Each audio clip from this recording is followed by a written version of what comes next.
মাহে রমাদানের ডাক।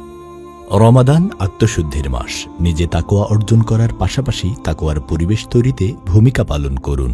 পূর্ণদিনী অনুভূতি সহকারে সিয়াম পালন, জামাতে নামাজ আদায়, অর্থসহ কোরআন তিলাওয়াত ও বেশি বেশি নফল ইবাদত করুন।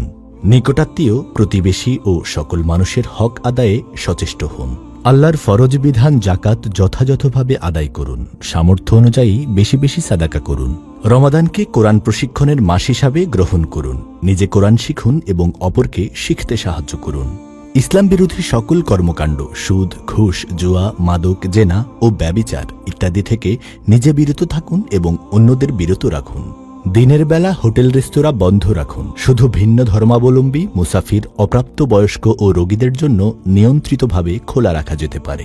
সোশ্যাল মিডিয়া জগতে অশ্লীলতা প্রতিরোধে বিশেষ উদ্যোগ গ্রহণ করুন। দ্রব্যমূল্যের ঊর্ধ্বগতি রোধে সকল প্রকার সিন্ডিকেট, মজুতদারি রোধে জাতীয় ও স্থানীয় পর্যায়ে ঐক্যবদ্ধ ভূমিকা পালন করুন এবং সাধ্যানুযায়ী অসহায় ও নিম্ন আয়ের মানুষের পাশে দাঁড়ান। বিশ্বব্যাপী মুসলিম নির্যাতন ও মানবতাবিরোধী সকল কার্যক্রম বন্ধে আওয়াজ তুলুন।